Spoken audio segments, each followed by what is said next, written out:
अस्सलाम वालेकुम dear students. आज आप के लिए और एक वीडियो लेके आपकी खिदमत में हम हाजिर हैं। पिछले दो वीडियोस में हमने क्लास 8 की जियोग्राफी के रिसोर्सेज के बारे में पढ़ा है और फिर उसके टाइप्स के बारे में भी आपको जानकारी दी है। आज कुछ और टाइप्स लेके आपकी खिदमत में हाजिर हैं। आज हमने पढ़ना है renewable resource, non renewable resource, ubiquitous और लोकलाइज्ड रिसोर्स के बारे में। चलिए पहले आपको जानकारी देंगे रिन्यूएबल रिसोर्स के बारे में। आपके लिए हमने यहाँ पे डिफिनेशन दी हुई है।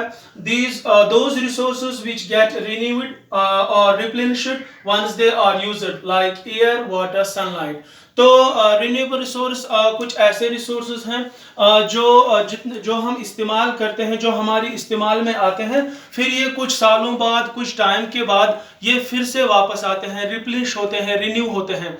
जैसे आप मिसाल के तौर पर हमने दिया है यहाँ पे एयर, वाटर और सनलाइट। ये कुछ ऐसे हैं जो हम जितना इस्तेमाल करेंगे उनको वो फिर वापस आते हैं, ये ख़त्म नहीं होते। जैसे आप एयर जितना पियोगे या वाटर या सनलाइट कुछ ऐसी एक रिसोर्स है जो कि एक ऐसा रिसोर्स है जो कभी ख़त्म नहीं होने वाला।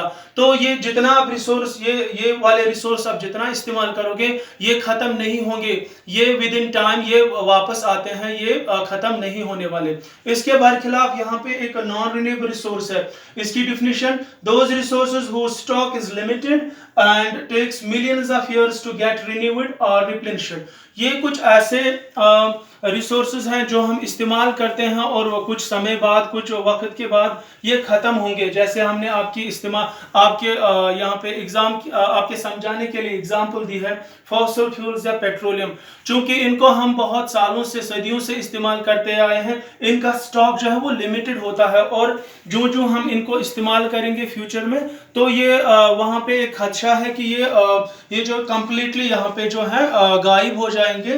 तो जैसे आप पेट्रोलियम का इस्तेमाल करते हो, जैसे उसमें डीजल है, पेट्रोल है या नेचुरल गैस या बाकी फॉसिल फ्यूल हमारे इस्तेमाल में आते हैं, तो इनके बारे में ये कहा गया है कि ये कुछ समय बाद, कुछ सालों बाद ये ख़त्म हो जाएंगे।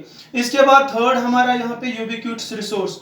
इनकी डिफिनेशन ये है, those resources which are found everywhere in the world, for example sunlight, air, water।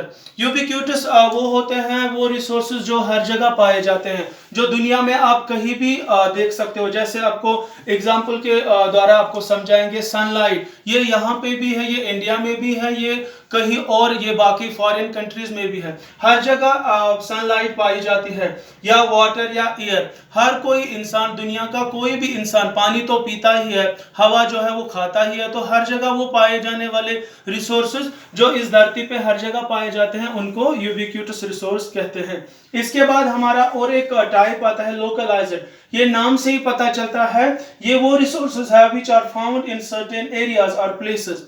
तो लोकलाइज्ड रिसोर्स के बारे में आपको बताता चलूँ, ये वो रिसोर्स है जो किसी खास जगह पे पाए जाते हैं, जिनका एक खास एक मखसूस एरिया होता है, वहीं पे पर्टिकुलरली पाए जाते हैं। जैसे आप एक आयरन है, ये हर कंट्री में नहीं पाया जाता। मान लीजिए ये इंडिया में आयरन पाया जाता है, या ऐसे या मैदनी तेल जो है पेट्रोलियम या बाकी और इससे रिलेटेड मिनरल्स हैं वो सऊदी अरब में निकलते हैं, तो वो वहाँ का लोकली एक रिसोर्स है। जैसे हमारे यहाँ कश्मीर में जो है, जम्मू कश्मीर में सैफरान इन कश्मीर, पापोर एरिया में जो है सैफरान निकलता है, तो हम कहेंगे सैफरान किसी और जगह भी हो सकता है, लेकिन यहाँ पे हम बोल सकते हैं कि ये वो रिसोर्स है जो सिर्फ और यहाँ पे कश्मीर में निकलता है, तो हम इसको लोकलाइज्ड रिसोर्स कहते हैं। उम्मीद है कि आपको ये वीडियो समझ आया होगा और हमारे साथ बने रहिए। आगे और भी बहुत सारे वीडियोस हैं, आपको बहुत सारी जानकारी लेनी होगी। आप इन वीडियोस को बार बार देखिए और अपने